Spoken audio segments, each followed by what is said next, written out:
Hello and welcome to everyone to this channel. मैं आपको आज बायोकेमिस्ट्री से रिलेटेड कुछ इम्पॉर्टेंट फैक्ट्स बताऊंगी जो एग्ज़ाम पॉइंट ऑफ व्यू से भी इम्पॉर्टेंट है और हमारी जानकारी के लिए भी बहुत ज़रूरी होते हैं। तो ऐसी चीज़ों के बारे में पता होना चाहिए हमें। तो बायोकेमिस्ट्री जो है एक बायोलॉजी का ब्रांच है। जैसे दूसरे ब्रांच अपनी एग्ज़ाम से इम्पॉर्टेंस रखते हैं, वैसे ये ब्रांच भी इम्पॉर्टेंस रखते हैं। तो इसके बारे में एक हल्का सा आइडिया होना चाहिए। पहले बायोकेमिस्ट्री को जो फर्स्ट इंट्रोड्यूस किया गया था एक जर्मन साइंटिस्ट थे जो केमिस्ट के नाम से जाने जाते थे और इनका नाम कार्ल अलेक्जेंडर न्यूबर्ग था। इन्होंने 1903 में इसको इंट्रोड्यूस किया था। तो जो बायोकेमिस्ट्री में जो सबसे इम्पॉर्टेंट चीज़ जो क्वेश्चन आते हैं एग्ज़ाम्स के पॉइंट ऑफ व्यू से, वो सेलुलर रेस्पिरेशन के रिलेटेड आते हैं और जिसमें डाइजेशन सबसे इम्पॉर्टेंट टॉपिक होता है और ये एंजाइम के थ्रू अपनी फंक्शन और एक्टिविटीज़ को परफॉर्म करता है। तो जो एंजाइम्स जो है ये मेनली इनका काम डाइजेस्टिव सिस्टम को मेंटेन करना होता है और इससे ये फूड मटेरियल को अपने एक पर्टिकुलर प्रोसेस के थ्रू डाइजेस्टिव सिस्टम को परफॉर्म करते हैं। तो जो हमारे जो मेन फूड आइटम होते हैं वो कार्बोहाइड्रेट, प्रोटीन एंड फैट्स होते हैं।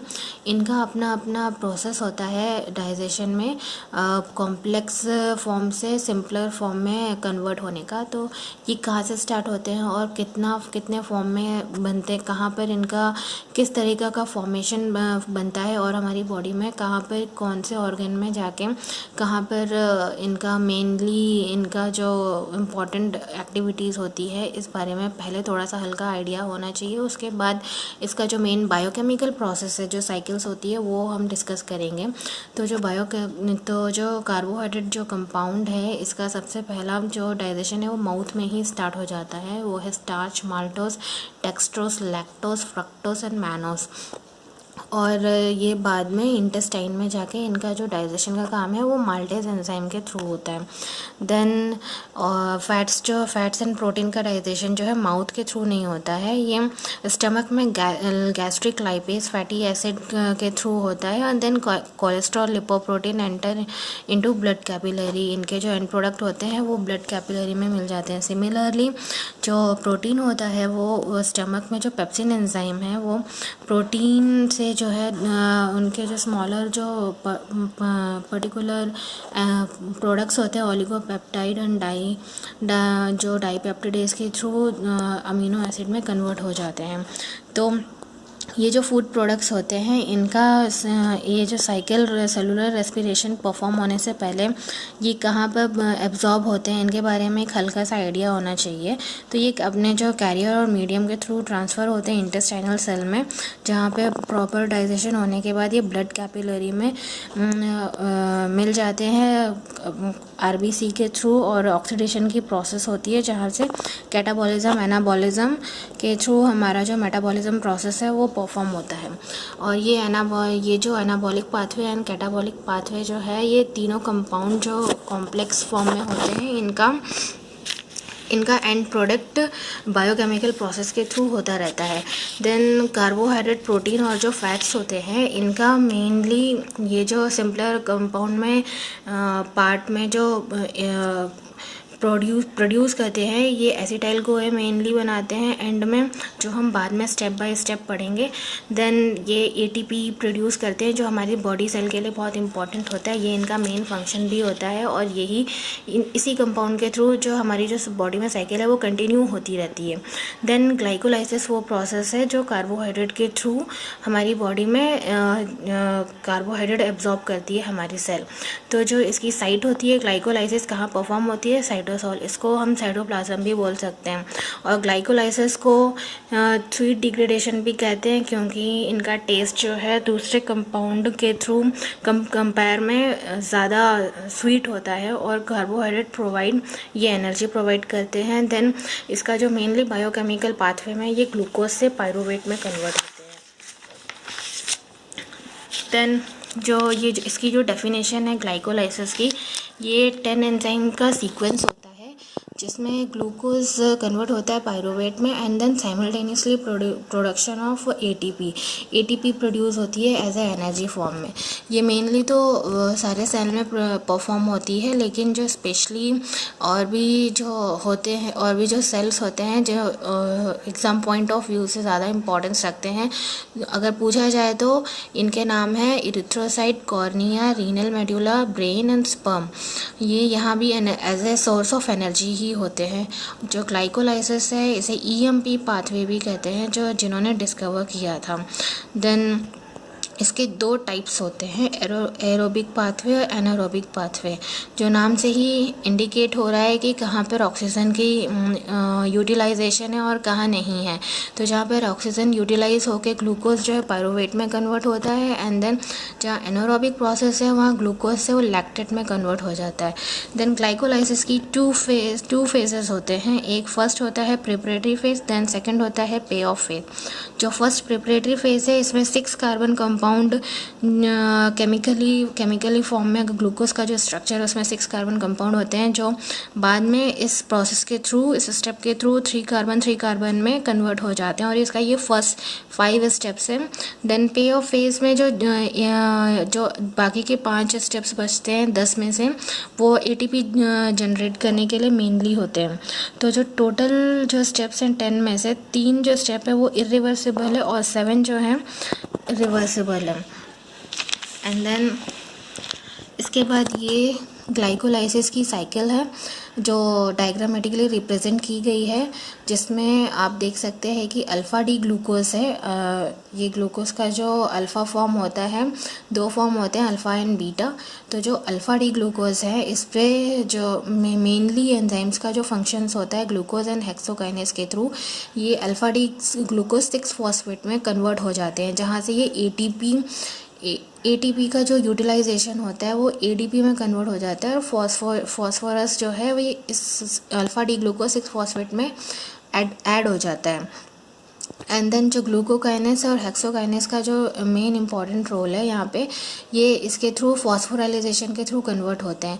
तो इसमें आप जो इरिवर्सिबल प्रोसेस है, ये पहला जो स्टेप है ये इरिवर्सिबल है, और दूसरा जो इरिवर्सिबल है वो आप देख सकते हैं कि alpha fructose 6 phosphate to fructose 1,6 bis phosphate है।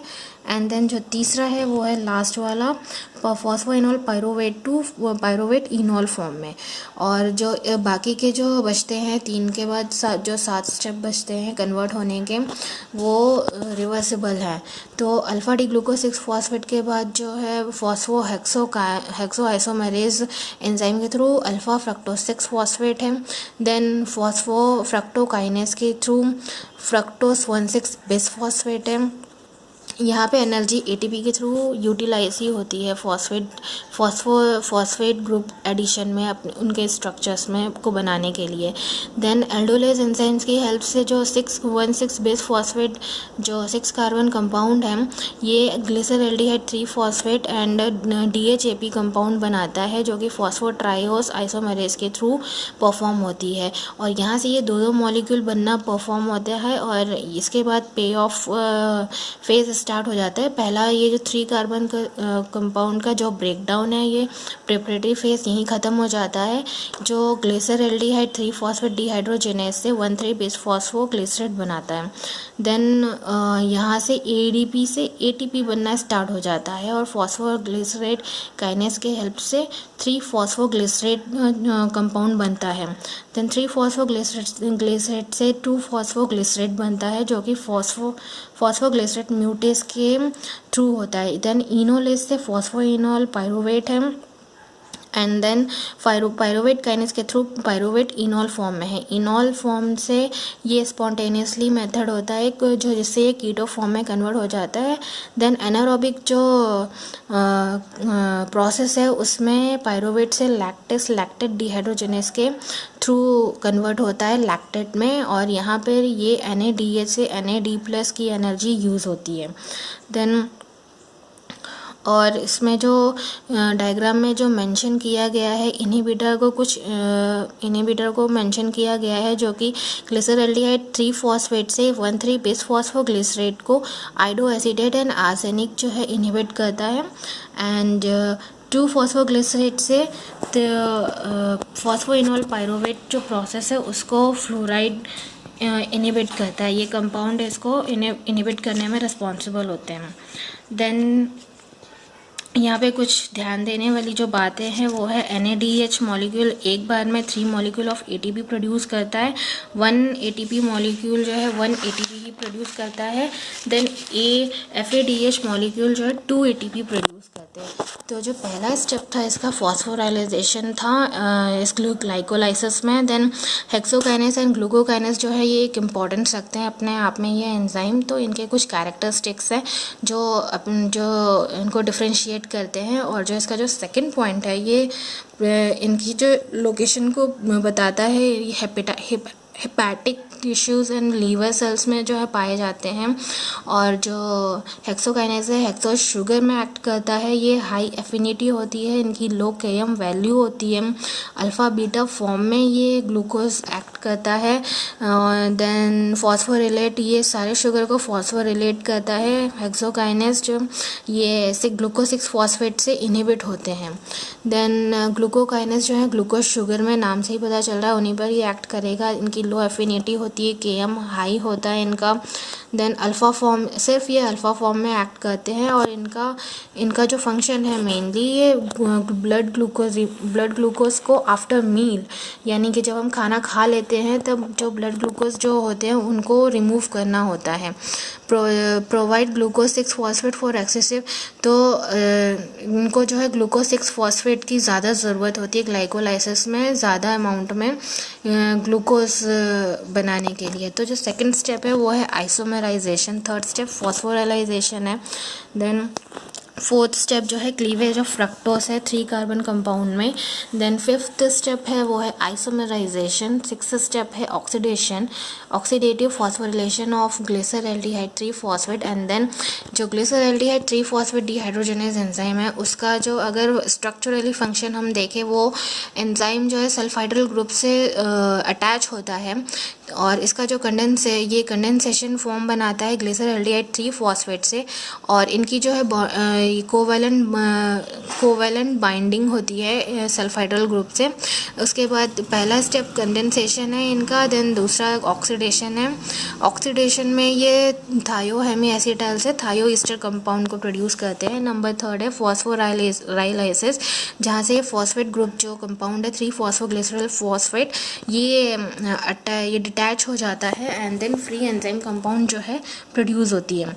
देन स्टेप 7 जो है transfer of phosphate from 1,3-DPG के फॉर्म में ये अलग हो जाते हैं। स्टेप 8 में आइसोमराइजेशन है, isomerization of 3 phosphoglycerate. 9th step dehydration. 10th step transfer of phosphate group from phosphoenol pyruvate to pyruvate. यहाँ पर ये कंप्लीट होती है बायोकेमिकल प्रोसेस ऑफ ग्लाइकोलाइसिस।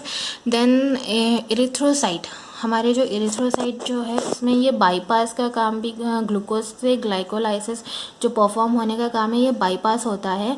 और इसको रैपापोर्ट साइकिल कहते हैं। इसमें ATP प्रोडक्शन नहीं होता है। और ये जो है इकोनॉमिकली एडवांटेज होता है रेड ब्लड सेल्स को। और इसमें क्या है ग्लूकोज जो है ATP का डायरेक्ट प्रोडक्शन नहीं है। एंड देन ग्लूकोज जो है ग्लिसरल्डिहाइड 3 फॉस्फेट जो बनता है वो सेम प्रोसेस है। देन 1,3 बेस फॉस्फोग्लिसरेट बनता है। एंड देन इसमें ADP से ATP का जो फॉर्मेशन हो रहा है वो फॉस्फेट ग्रुप को ट्रांसफ़र करने के लिए यहाँ पर हो रहा है। देन इरिवर्सिबल प्रोसेस नहीं है इसमें ATP से ADP या ADP से ATP का। देन जो 1,3 बेस फॉस्फोग्लिसरेट से 3 फॉस्फोग्लिसरेट जो कंपाउंड है उनसे ये एक ही कंपाउंड बनाता है 2,3 बेस फॉस्फोग्लिसरेट। और ये कंपाउंड जो है अफिनिटी ऑक्सीजन के टूवर्ड्स ऑक्सीजन, इनकी जो अफिनिटी होती है वो स्ट्रांग होती है जिससे हीमोग्लोबिन ऑक्सी हीमोग्लोबिन फॉर्म बनने में ज़्यादा हेल्प होती है। और ऑक्सीजन वहाँ से रिलीज़ होकर हीमोग्लोबिन फॉर्म प्योर फॉर्म में बन जाता है। तो इरिथ्रोसाइट को इससे बहुत फ़ायदा मिलता है। एंड देन इनका जो है एनर्जी प्रोडक्शन है ग्लाइकोलाइसिस में कौन एरोबिक पाथवे और एनारोबिक पाथवे में। तो एरोबिक पाथवे में जो ग्लिसरल्डिहाइड 3-फॉस्फेट डिहाइड्रोजनेज एंजाइम के थ्रू 6 ATP प्रोड्यूस होते हैं, और जो फॉस्फोग्लिसराइड काइनेस है उसके थ्रू 2 ATP प्रोड्यूस होते हैं। पायरुवेट काइनेस 2 ATP प्रोड्यूस करता है, जो टोटल 6+2+2 जो है 10 ATP प्रोडक्शन हो गया एनर्जी का। एंड देन ग्लूकोकाइनेस और जो हेक्सोकाइनेस है वहाँ पर ATP प्रोड्यूस नहीं हो रहा था, ADP से जो फॉस्फेट ग्रुप पे ट्रांसफ़र हो रहा था, तो वो -2 हो जाएगा, क्योंकि दोनों अगर एंजाइम वहाँ पे काम कर रहे हैं तो 2 बार अगर होगा तो वो 2 ATP एक बार में, वहाँ से 10 में से माइनस होकर वो 8 हो जाएगा, तो 8 ATP एरोबिक पाथवे में होगा।